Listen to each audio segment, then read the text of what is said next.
ఒకసారి దేవునికి గట్టిగా స్తోత్రం చెప్తాం. హల్లెలూయా. దేవుడు గత వారమంతా కూడా మనందరినీ ఆదరించి కాపాడి మరలా ఈ శ్రేష్టమైనటువంటి దినమును మనకు అనుగ్రహించినందుకు ఆయనకి లెక్కలేని స్తుతులు చెల్లిస్తూ మరి మంచి సందేశాన్ని మనం విని ఉన్నాము. మరలా రెండవ సందేశం కొరకు మనం ఎదురు చూస్తున్నాము.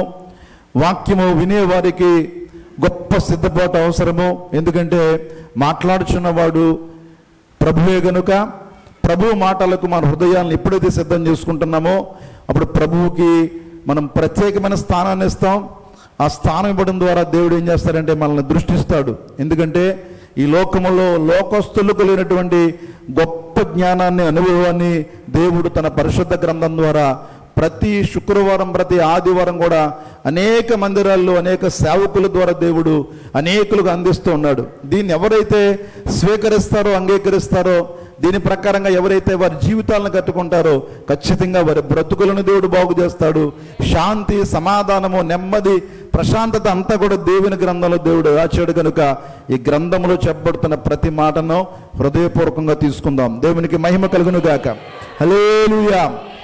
గత వారములో ఒక అద్భుతమైన సందేశాన్ని మీ మధ్యకు తీసుకుని వచ్చి ఉన్నాను. న్యాయాధిపతులు అనేటువంటి ఒక మాట, న్యాయాధిపతి అనేటువంటి జడ్జి అనేటువంటి మాట ఆ రోజుల్లో చాలా కీలకమైన మాట. ఈ రోజు కూడా ఇది కీలకమే. ఎందుకంటే ఈ రోజుల్లో చింతపండు దొరుకుతుంది, బెల్లం దొరుకుతుంది, కాయగూరలు దొరుకుతాయి, డబ్బు దొరుకుతుంది, అప్పు దొరుకుతుంది, బంగారం దొరుకుతుంది, భాగ్యాలు దొరుకుతున్నాయి, స్థలాలు పొలాలు కూడా దొరుకుతున్నాయి, పెళ్లి చేసుకుంటే పిల్లలు కూడా దొరుకుతున్నారు, ఒకవేళ పెంచుకుంటే పిల్లలు కూడా కొనుక్కోవచ్చు, అన్నీ దొరుకుతున్నాయి. కానీ దొరకంది ఏదంటే న్యాయం దొరకదు. ఏం దొరకదండి? న్యాయం దొరకదు. అంత ఈజీ కాదు న్యాయాన్ని దొరకడం. అన్యాయం ప్రబలుతుంది లోకంలో ఎక్కువగా. ఎక్కడ చూసినా, ఏ ప్రదేశాన్ని మనం గమనించినా, కుటుంబాల్లో కానీ, వ్యక్తిగత జీవితంలో కానీ, సమాజంలో కానీ, ఉద్యోగ వ్యవహారంలో కానీ, వ్యాపారంలో కానీ అంతా ఏం ఉంది అంటే 99.9 ఏముందంటే న్యాయం లేదు. ఏముందండి? అన్యాయం ఉంది. ఇది ఎందుకు ఇలా చేస్తామని ప్రశ్నిస్తే ఆ ప్రశ్నించిన వాడిని కూడా ఏం చేస్తున్నారంటే మాయం చేసేస్తున్నారు. న్యాయము దొరకనటువంటి ఈ ప్రపంచంలో, న్యాయము కరువైపోతున్నటువంటి ప్రపంచంలో న్యాయాధిపతి అయిన దేవుడు, మన దేవుడికి అనేకమైన పేర్లు ఉన్నాయి. అందులో ఒక పేరు ఏంటంటే ఆయన న్యాయమును తీర్చేవాడు. దేవునికి స్తోత్రం కలుగును గాక. అన్యాయస్తులకు న్యాయాన్ని జరిగిస్తాడు.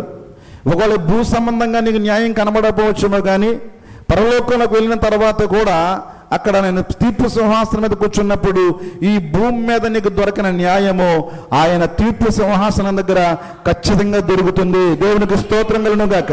హల్లెలూయా. ఆ నిజమైన న్యాయాధిపతి, న్యాయము తీర్చే న్యాయాధిపతి ఒక విషయంలో జోక్యం చేసుకుంటున్నాడట. ఎలాగూ జోక్యం చేసుకుంటున్నాడంటే వారికి న్యాయం తీర్చేవాడు, వారి పక్షంగా విజ్ఞాపన చేసేవాడు, వారికి ఏ ఆపద వచ్చినా, ఏ శ్రమ కలిగినా, ఏ ఇరుకు కలిగినా ఆయన దగ్గరికి వెళ్ళి చెప్పుకుంటుంటే న్యాయం తీర్చి వారి కోసం ప్రార్థన చేసి వారిని ధైర్యపరిచినటువంటి దైవజనుడైన మోషే చనిపోయాడు. ఆయన స్థానంలో యెహోషువ వచ్చాడు. యెహోషువ కూడా 110 సంవత్సరాలు వారి పక్షంగా న్యాయం చేసి వారిని ధైర్యపరిచి నడిపించినటువంటి యెహోషువ కూడా చనిపోయిన పరిస్థితి. అట్లాంటి పరిస్థితుల్లో అప్పుడున్న ప్రజలు, అప్పుడున్న సమూహం అంతా కూడా దేవుని వైపు నుండి వారి మనస్సును త్రిప్పివేసుకుని లోక సంబంధమైన వ్యవహారాలకు వెళ్ళిపోయి తాము ఇష్టానుసారంగా జీవించిన కారణంగా దేవునికి మహాకోపం వచ్చింది. ఆ కోపాన్ని బట్టి వారందరినీ కూడా ఒక రాజు చేతిలోకి అప్పగించేశారట. ఆ రాజు గారి పేరు ఏం పేరంటే కోషా నేసాయీము. కోషా నేసాయీము అనేటువంటి రాజు చేతులకి వీళ్ళందరినీ అప్పచెప్పేశాడు. 8 సంవత్సరాలు ఈ రాజు చాలా మహాబాధలు పెట్టేశాడట. మామూలు బాధలు కాదు. ఎలాంటి బాధలు పెట్టాడంటే వారు ద్రోహం, అనేక రకాల ద్రోహాలు చేస్తున్నారు ఈ ప్రజలకు. న్యాయం ప్రబలిపోతూ ఉంది.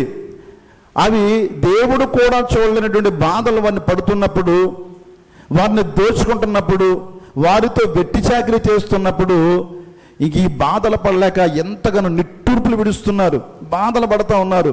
ఏ రాజు అయితే తమ బాధలు తీరుస్తాడో, ఏ రాజు చెప్పుకుంటే తమ అన్యాయాన్ని న్యాయంగా మారుస్తాడో, ఆ రాజే వీళ్ళకి ఇంతటి అన్యాయాన్ని జరిగిస్తున్నప్పుడు ఎవరు చెప్పుకుంటారు? ఆఖరికి వీళ్ళందరూ కూడా చేసిన ఒక గొప్ప పని ఏంటంటే, ఇంకా మనం ఖచ్చితంగా ఆకాశమున్న యెహోవా దేవునికి మనం ఏం చేద్దాం, మొర్ర పెడదామని వారు ప్రార్థన మొదలు పెట్టేటప్పుడు దేవునికి స్తోత్రం కలుగును గాక. మన దేవుళ్ళ గొప్పతనం ఏంటంటే, ఎంత దుర్మార్గపు కార్యాలు చేసినా, ఎలాంటి పనికిమాలిన వ్యవహారాలు చక్కబెట్టినా, ఎలాంటి ద్రోహ కార్యాలు ప్రభువు ఎదురుకుండా చేసినా, మన మనసు మార్చుకుని మన హృదయాన్ని తగ్గించుకుని మరలా ఆయన వైపుకి మళ్ళితే ఆయన ప్రేమామయుడు కాబట్టి మన ప్రార్థన ఖచ్చితంగా దేవుడు ఏం చేస్తారండి, వింటాడట. దేవునికి స్తోత్రం కలుగును గాక. హల్లెలూయా. ఇశ్రాయేలు ప్రజలందరూ మొరపెట్టారట. ఏమని మొరపెడుతున్నారు? ఒకసారి దేవుని గ్రంథంలో నుండి న్యాయాధిపతుల గ్రంథం ఓపెన్ చేయండి. మొదటి అధ్యాయము, న్యాయాధిపతుల గ్రంథము మొదటి అధ్యాయము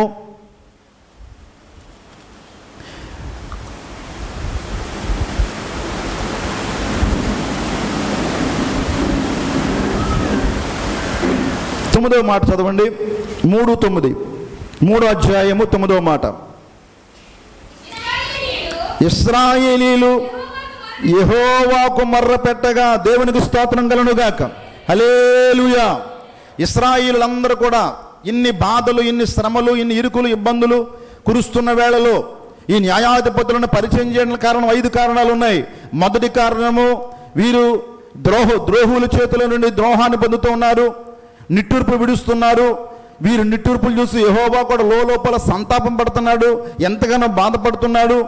తర్వాత వీరిని ఎలాగైనా రక్షించాలని ఆయన తహతహలాడుతూ ఉన్నాడు.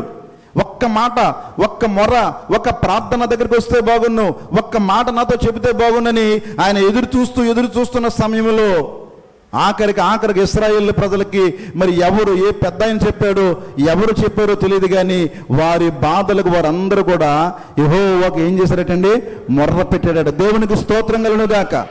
ఆ ప్రార్థన విన్నటువంటి మహాదేవుడు ఒక మంచి కుటుంబాన్ని ఎన్నుకున్నాడట. ఈ కుటుంబం ఎలాంటిదంటే, ఒక 30 లక్షల మంది కాల్బలం మొదలు పెడితే ప్రయాణానికి, అందులో 2 మాత్రమే కానాను వెళ్ళారని రాయబడింది బైబిల్లో. వాళ్ళిద్దరి పేర్లు బైబిల్లో ప్రస్తావించారు. వారి పేర్లు చిన్నపిల్లడు కూడా చెప్తారు, యెహోషువ, కాలేబు. వీళ్ళిద్దరే మహాభక్తులని, నిండు మనసుతో యెహోవాను అనుసరించారని, పూర్ణ హృదయముతో యెహోవా దేవుని యొక్క కట్టడలు, ఆజ్ఞలు పాటించారని వాళ్ళిద్దరిని గురించి బైబిల్లో గొప్ప ప్రస్తావన ఉంది. అందులో కాలేబు అనే వ్యక్తి చాలా మంచి ఫాలోయర్, యెహోషువకు మంచిగా అనుసరించిన అనుచరుడు. అలాంటి కాలేబు గారి యొక్క తమ్ముడు కనజు. ఆ కనజు గారి యొక్క కుమారుడు ఎవరై అంటే ఒత్నీయేలు. దేవునికి స్తోత్రం కలుగును గాక. ఇశ్రాయేలు ప్రజలకు మొట్టమొదటి న్యాయాధిపతి ఎవరై అంటే ఈ ఒత్నీయేలే.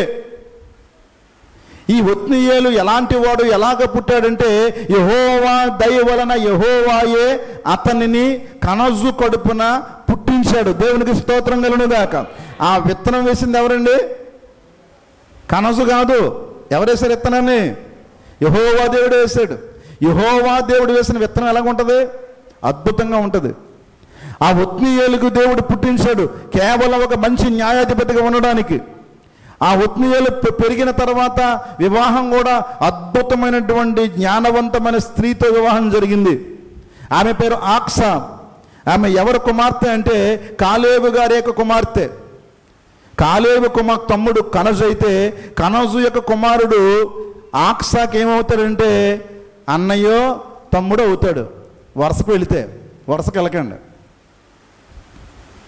ఆ ఆక్సానిచ్చి పెళ్లి చేశారట కాలేబు. ఎందుకు ఆక్సానిచ్చి పెళ్లి చేశారంటే అక్కడ చెప్తున్నాడు, ఒక ప్రత్యేకమైన ప్రదేశం ఉంది. ఆ ప్రదేశాన్ని చూడండి, 12వ అధ్యాయము. కాలేబు కిర్యాతర్సేరుని పట్టుకుని కొల్లపెట్టువానికి నా కుమార్తె అయిన ఆక్సానిచ్చి పెళ్లి చేసేదనని చెప్పగా దేవునికి స్తోత్రం కలుగును గాక.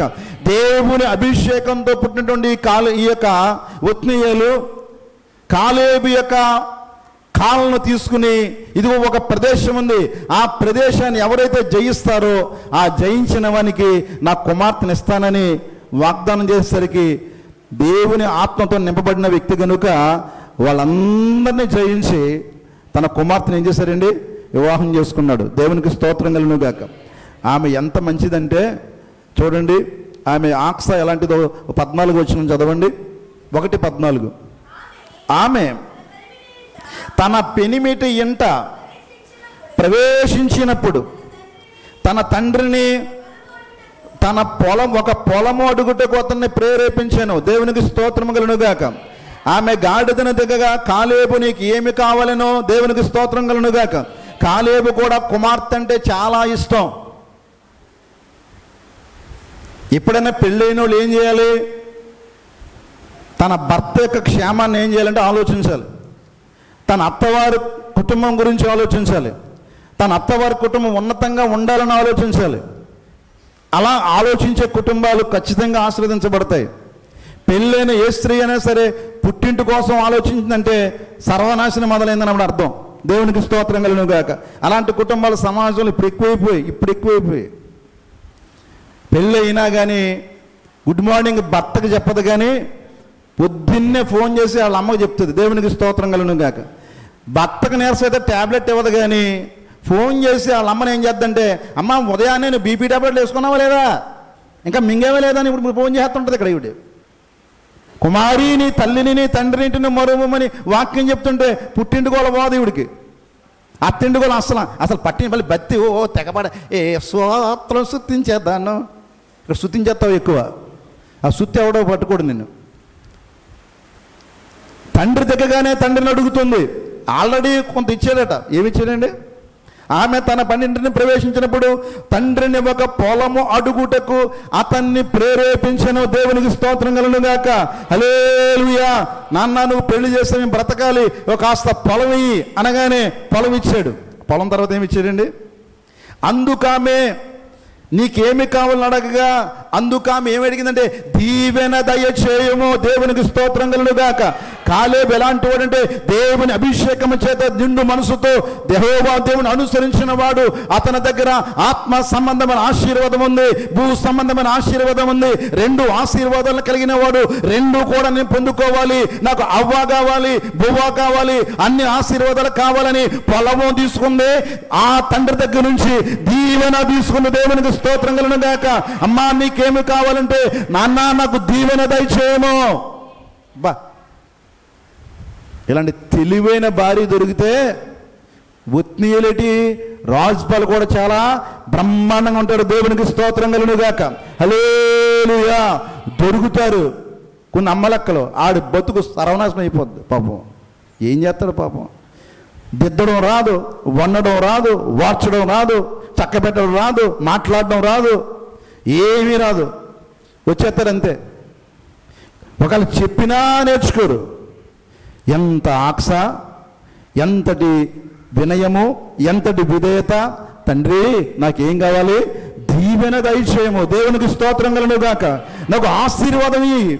నా సంసార జీవితం ఆశీర్వదించబడాలి, నా భర్త దీవించబడాలి, నేను దీవించబడాలి. నీ ఆశీర్వాదం నాకు కావాలి, నీ యొక్క ఔన్నత్యం నాకు కావాలి, నీలోని అభిషేకం నాకు కావాలి. నాకు దీవెన దయచేయము. నాకు దక్షిణ భూమి ఇచ్చిన్నావు, నీటి మణుగులను కూడా నాకు దయచేయమని చెప్పగానే కాళ్ళకు దండం పెట్టి అడిగితే ఇవ్వకుండా ఉంటాడేటండి. ముందు ఏమన్నది? ముందేమేసింది? దీవెన దయచేయము. ఆ తర్వాత ఏమంటుంది? నాకు దక్షిణ మణుగులు ఇచ్చావు కాబట్టి నీటి మణుగులు బాగా. నీటి మణుగులు అంటే అర్థం ఏంటండి? పొలం బాగా తడిసే సారవంతమైన నీటితో నిండినటువంటి ఆ యొక్క ప్రదేశాన్ని కూడా నాకేమి అనుగ్రహించు. దేవునికి స్తోత్రం కలుగును గాక. పెడతావా పెట్టవా? బ్లాక్మెయిల్ చేసామంటావా? ఇదిగో ఎక్కేస్తున్నాను నేను మంచం, తాగెత్తాను అంతే చూసుకో అని చాలామంది ఏం చేస్తారంటే ఇప్పుడు బ్లాక్మెయిలింగ్లు ఔరమెయిలింగ్లు మానేయండి. ప్రేమతో ఏదైనా మనం ఏం చేయాలండి? సాధించాలి. దేవునికి స్తోత్రం కలుగును గాక. మొట్టమొదటిగా తల్లిదండ్రులు ఏం కోరుకోవాలి? దీవెన దయచేయము. దేవునికి స్తోత్రం కలుగును గాక. మీరు మమ్మల్ని దీవించండి, చాలు. దీవెన దయచేయండి. మేము బాగుండాలని మీరు కోరుకోండి, మేము ఆస్వాదించబడాలని దీవించండి, మేము చేసే ప్రతి ప్రయత్నాన్ని దేవుడు సఫలపరచాలని మీరు మనస్ఫూర్తిగా ప్రార్థన చేయండి అని పిల్లలు తల్లిదండ్రులను కోరుకోవాలి. ఇప్పుడు తల్లిదండ్రులే మీ యొక్క అవసరాలు ఏం చేస్తారండి? ఖచ్చితంగా పిల్లల అవసరాలు తల్లిదండ్రులు తెలియవనుకుంటున్నారా?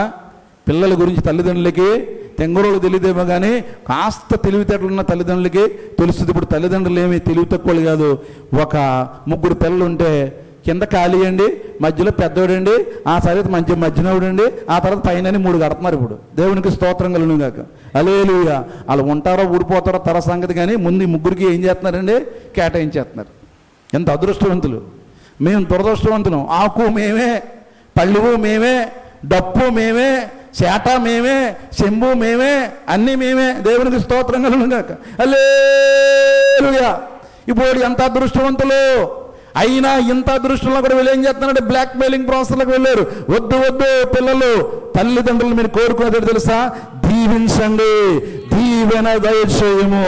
నాన్నా నాకు దీవెన అనుగ్రహించు, నన్ను ఆశీర్వదించు, నా యొక్క క్షేమం కోరుకో, అది చాలనగానే తండ్రి మురిసిపోయి, అమ్మా నీకు దక్షిణం ఇచ్చాను కదా, నాదేట్రా, ఇది కూడా ఎట్టుపో, ఈ నీటి మండలు కూడా తీసుకో, ఇక్కడ తీసుకో, అట్టుపో అట్టుపో, నీకే. బ్లాక్మెయిల్ చేస్తేనో ఏముండదు. దేవునికి స్తోత్రం, శాపం వస్తుంది. ఇలాంటి అద్భుతమైన గుణలక్షణాలు కలిగినటువంటి స్త్రీని ఒత్నీయేలు భార్యగా పొందుకున్నాడండి. దేవునికి స్తోత్రం కలుగును గాక. దేవుడే పుట్టించాడు తండ్రిని, దేవుడే ఈ లోకంలోని పంపించాడు, అద్భుతమైన బాధ్యతను దేవుడు అప్పగించాడు, చాలా సుగుణములు కలిగినటువంటి భార్యను అప్పగించాడు. ఇంక ఒత్నీయేలు యొక్క పరిస్థితి ఎలాగుంది అంటే, ఒత్నీయేలు అనే పదానికి అర్థం ఏంటంటే దేవుని సింహము. ఏ సింహం అండి? దేవుని యొక్క సింహం. దేవునికి స్తోత్రం కలుగును గాక. దేవుని కూడా కొంతమంది వ్యక్తులను కొంతగా ఒక రకంగా వాడుకుంటాడు ఆయన. మొట్టమొదటిగా ఇశ్రాయేలీల పక్షముగా వారు పడుతున్నటువంటి దీనావస్థను చూసి వారు నడిపించడానికి మోషే పోయినప్పుడు, వారు నడిపించలేనప్పుడు యెహోషువ కూడా పోయినప్పుడు, ఏ ఆధారము, ఏ దిక్కు, ఏ జ్ఞానవంతుడు, ఏ బలవంతుడు వారి పక్షంగా నిలబడినప్పుడు, పరిస్థితులన్నీ కూడా తారుమారైపోయినప్పుడు 8 సంవత్సరాలు కోషా నిషాయమైనటువంటి రాజు చేతులు చాలా దర్భర పరిస్థితులు అనుభవిస్తున్నప్పుడు ఒక చిన్న ప్రార్థన చేసిన తరుణములు ఒక చక్కని శిశువును కనజు గర్భంలో ఏర్పాటు చేసి ఒత్నీయేలుగా దేవుడు తీసుకుని అతన్ని ఏమనుకున్నట్టు, దేవుడు ఈడు నా సింహం. ఎవరండి? కొంతమంది మనం ఇంట్లో పెట్ డాగ్స్ పెంచుకుంటుంటాం. ఇది మా ఇంటిని కాసే కుక్క అందో, మా ఇంటి సింహం. దేవునికి స్తోత్రం కలుగును గాక. మా ఇంట్లో రిక్కిగాడు ఉన్నాడు, అది మా ఇంటి సింహం. దేవునికి స్తోత్రం కలుగును గాక. రాత్రి ఎవరు వచ్చినా మళ్ళీ తిరిగి వెళ్ళడం, అది మాకు తెలుసు. దేవునికి స్తోత్రం కలుగును గాక. ముద్దులేమో ఆడైపోయాడే, మామూలుగా దూకదు, 50-60 స్పీడ్ పరిగెడుతుంది అది. మేము అలా కట్టుంచుతున్నాం అంతే మీ అందరి గురించి. ఇప్పేమో అయ్యిందే పెళ్ళి. దేవునికి మహిమ కలుగును గాక. హల్లెలూయా. ఒక సామాన్య మానవుడైనటువంటి ఒక వ్యక్తి పెంచుకున్నటువంటి ఇదే ఇంతటి కృతజ్ఞత కలిగి ఉంటే, దేవాది దేవుడు సాక్షాత్తు తన యొక్క విత్తనాన్నే కనజు గర్భంలో ఏర్పాటు చేసి అతన్ని పుట్టించి ఇశ్రాయేలు ప్రజలకు న్యాయాన్ని తీర్చడానికి దేవుడు ఏర్పాటు చేస్తే, దేవుని చేతిలో ఎంత బలమైన బాణం ఒకసారి మీరు ఆలోచన చేయండి. దేవునికి స్తోత్రం కలుగును గాక. దేవుని సింహంగా పేరొందినవాడు, ఇతనికి దేవుడిచ్చిన గొప్ప అవకాశం. చదువుదాం దేవుని గ్రంథంలో, న్యాయాధిపతుల గ్రంథము 1వ అధ్యాయం 14వ మాట చదువుతల్లి. 17వ మాట 17వ మాట.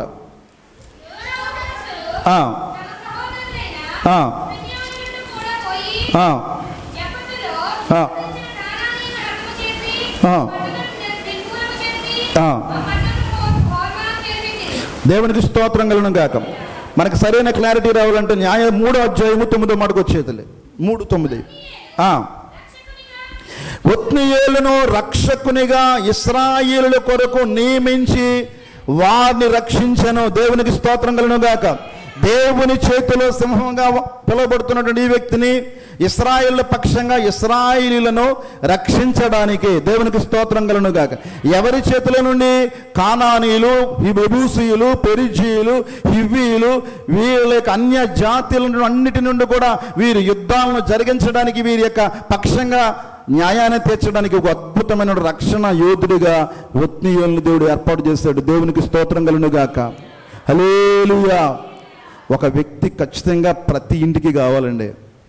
ఒక రక్షకుడు ప్రతి ఇంటికి కావాలి. బాధల నుండి, శ్రమల నుండి, ఇరుకుల నుండి, ఇబ్బందుల నుండి, మానసిక సంబంధమైన సమస్యల నుండి, వేదనల నుండి, చెప్పుకోలేనటువంటి సమస్యలతో బాధపడుతున్న వారిని విడిపించడానికి ప్రతి ఇంటిలో కూడా ఒక రక్షకుడు ఉండాలి. దేవునికి స్తోత్రం కలుగును గాక. అలాంటి రక్షకుడు మీ ఇంట్లో ఉన్నాడా?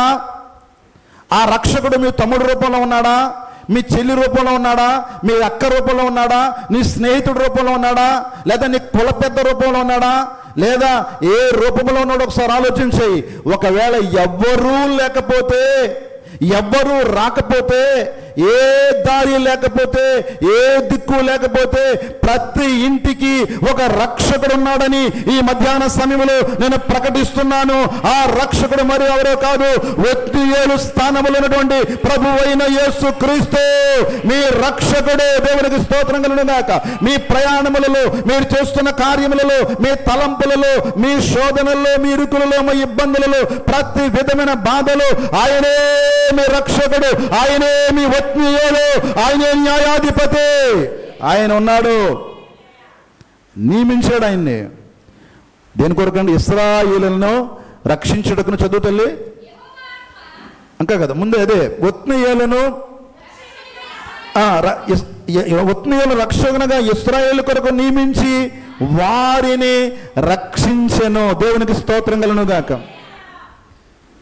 అంటే మోషే తర్వాత, యెహోషువ తర్వాత మూడో వ్యక్తి ఎవరండి? ఒత్నీయేలు. దేవునికి స్తోత్రం కలుగును గాక. ఇతడు తయారు చేయబడిన వ్యక్తి కాదు, సాక్షాత్తు పరలోకములో నుండే వచ్చిన వ్యక్తి. ఇశ్రాయేలు ప్రజలను అంతమంది జనం మధ్య, ఇశ్రాయేలు జాతి ఒకటే కానీ ఆ జాతి మీద తిరగబడే జాతులు ఎంతమంది అంటే దగ్గరగా 10 పైన ఉన్నాయి. 7 జాతులు. తర్వాత మిగిలిన 3 జాతులు ఉన్నాయి. ఈ జాతుల పేర్లు నేను ప్రస్తావించట్లేదు. ఈ జాతులన్నీ కూడా ఒకడమే పడిపోతే, 10 మంది కలిసి ఒకడమే పడిపోతే ఒకళ్ళు ఏం చేయగలుగుతారండి? వారిని కాపాడాల్సింది ఎవరంటే ఒక దేవుడు తప్ప. అందుకే దేవుడు జోక్యం చేసుకునేవాడు. దేవునికి మహిమ కలుగునుగా. మనం అనుకుంటుంటాం, అయ్యేండి మాకు ఎంతో మంది పొట్టు ఉందండి, పెద్ద పొట్టండి, ఎందుకండి మేము బాధలో ఉంటే కనీసం పలకరించరండి, అది చూడరండి, పలకరించరండి, మాట్లాడరండి, ఎలా వస్తారు అలా పోతారండి, ఎవ్వరూ లేరండి అయ్యారు, సహాయకులు లేరండి, జ్ఞానం చెప్పేవారు లేరండి, మేము బయటికి వెళ్తే న్యాయాన్ని పొందలేమండి, మా పక్షంగా అసలు ఎవ్వరు కూడా మాట్లాడరండి, మీరా పండ్రా రే ఒర్రేని పిలుస్తారండి మమ్మల్ని అని బాధపడే జాతులు ఈ ప్రపంచంలో చాలా ఉన్నాయి. వారందరికీ రక్షకుడు ఎవరో తెలుసండి? ప్రభువైన యేసు క్రీస్తు. దేవునికి స్తోత్రం కలుగును గాక. హల్లెలూయా. ప్రభువైన యేసు క్రీస్తే రక్షకుడు, ప్రభువైన యేసు క్రీస్తే న్యాయాధిపతి. ఒక గ్రామంలో ఒకటి జరిగిందంటే, గ్రామంలో ఒకటే క్రిస్టియన్ కుటుంబం ఉంది. క్రైస్తవ కుటుంబం కొత్తగా వచ్చారు, పాస్టర్ గారు సువార్తను ప్రకటిస్తున్నారు. వారందరూ అడ్డం వేశారట.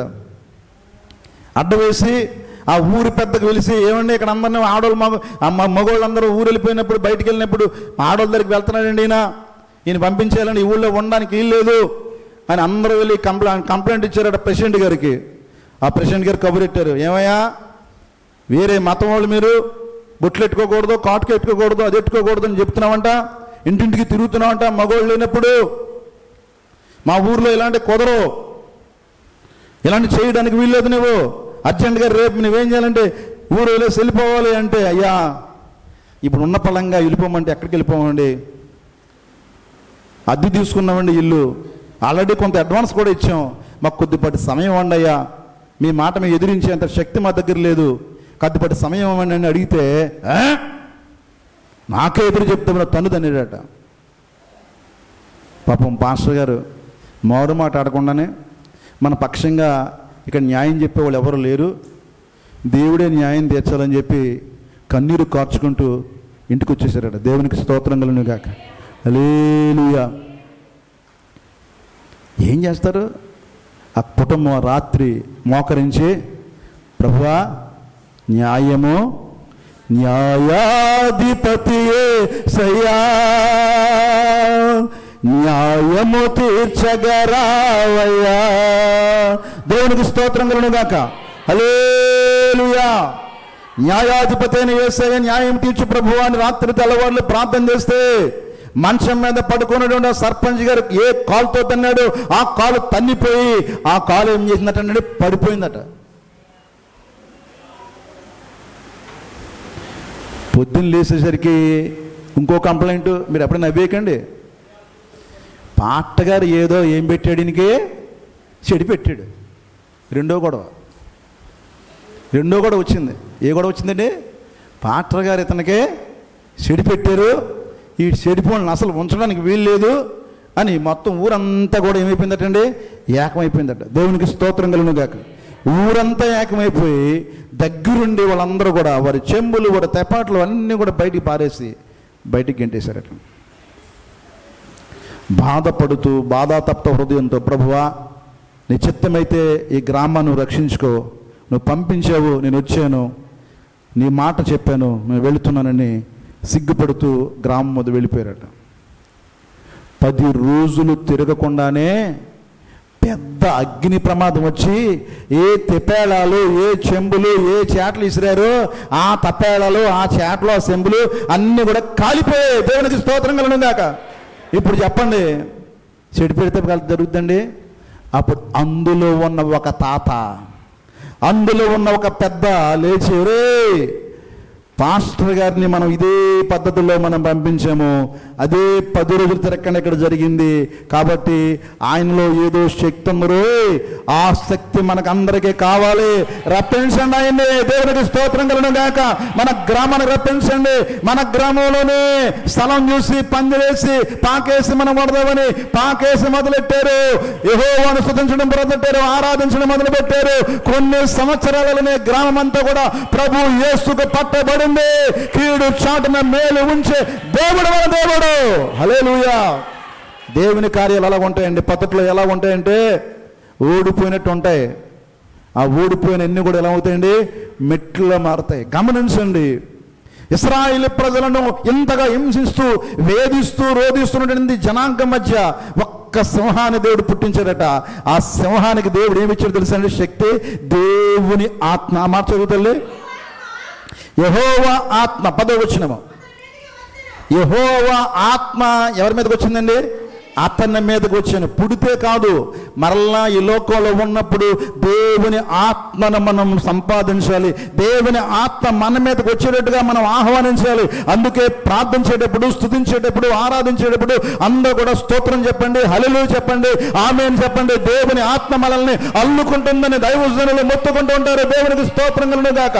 ఆత్మ చేత నింపబడాలప్పుడు మనలోనికి అద్భుతమైన శక్తి వస్తుంది. 12 మంది అపోస్తలులు మామూలు వారండి. మనకంటే అసలు తెలివి తక్కువ వాళ్ళు. వాళ్ళ చదువులు లేవు, వాళ్ళకి ఏమీ లేదు. యేసు ప్రభు మరణించిన తర్వాత, మరలా ఆయన సిలువ ఎక్కిన తర్వాత, తిరిగి లేచిన తర్వాత కూడా వారి దగ్గర ఏమీ లేదండి. విశ్వాసం వాళ్ళ ప్రభువుని చూసిన తర్వాత కాస్త విశ్వాసం వాళ్ళకి వచ్చింది. అంటే ప్రభు మరలా ఆకాశానికి ఎక్కి వెళ్ళిపోతున్నాడు. నేను వెళ్ళిపోయిన తర్వాత మీ దగ్గరికి ఏం పంపిస్తానో, పరిశుద్ధాత్మ శక్తిని పంపిస్తున్నాను అనగానే వారందరూ మేడగదిలో ఏకంగా కూడి దేవుని ఆత్మ కొరకు ఎదురు చూశారు. ఎప్పుడైతే దేవుని ఆత్మను వారు పొందుకున్నారో ఒక్క ప్రసంగం చేస్తే 3000 మంది రక్షింపడ్డారటండి. ఏంటంటే చదువులేని పేతురు, చేపలు పట్టుకునే పేతురు, అస్సలు నమ్మను. ఇంకా మన నయమే కూడా ఉండి ప్రభువుని గుర్తించలేని పేతురు. సముద్రం మీద యేసుప్రభు నడుస్తుంటే నేను కూడా నడుస్తాను ప్రభు అని 2 నడకలు నడిచి కిందకి జారిపోయిన పేతురు. యేసుప్రభు సిలువ ఎక్కితే 3 సార్లు ఆయన ఎవరో నాకు తెలియదు, చిన్న పిల్ల ఇలాంటి పిల్ల, నువ్వు అలా ఆయనతో తిన్నట్టున్నావు, నీకు గడ్డం అలాగా ఉంది, వాటం అలాగా ఉంది, ఎవరిని చూసి ఎవరినట్టున్నావు, ఆయన ఎవరు నాకు తెలియదు, నేను ఎవరికి ఆయన తెలియదు అని వెళ్ళిపోయేలా చెప్పిన ఈ వ్యక్తి ఎప్పుడైతే పరిశుద్ధాత్మ పొందుకున్నాడు ఏమొచ్చిందండి, గొప్ప ధైర్యం. దేవునికి స్తోత్రం కలుగును గాక. దేవుని కొరకు చనిపోయే ధైర్యాన్ని సంపాదించుకున్నాడండి. 3000 మందిని సంపాదించాడట. వాళ్ళు చేసిన సువార్త ద్వారా ఈరోజు ప్రపంచం అంతా కూడా క్రైస్తవ్యం అనేది ఎంతగా వ్యాప్తి చెందిందో. దేవుని నామానికి మహిమ కలుగును గాక. ఇంత గొప్ప దేవుణ్ణి, ఇంత ప్రేమించే దేవుణ్ణి, ఇంతగా మనల్ని ధైర్యపరిచే దేవుడు ఎక్కడైనా ఉన్నారా? ఎక్కడ లేరండి. నువ్వు నిజంగా ప్రార్థన చేస్తే, పరిశుద్ధమైన హృదయం కలిగి, యథార్థమైన మనస్సు కలిగి, ప్రభువా నాకు ఇది కావాలి, ఇదిగో నేను నీ కార్యములు చేస్తున్నానని విజ్ఞాపన చేయగలిగితే నేరుగా నీ ప్రార్థన దేవుని దగ్గరికి వెళ్ళిపోతుంది. నీకు ఏది కావాలో దేవుడు దాన్ని అనుగ్రహిస్తాడు. అంత గొప్ప మహిమ మన దేవుడి దగ్గర ఉంది. ఇశ్రాయేలులందరూ కూడా చిన్న ప్రార్థన చేస్తే ఆయనకి అవిధేయులైనప్పటికీ, ఆయనకి హేయమైన కార్యాలు చేసినప్పటికీ, ఇంత చిన్న ప్రార్థన చేయగానే వెంటనే ఒత్నీయేలును పుట్టించి అతని మీదకి ఏం పంపించారట? దేవుని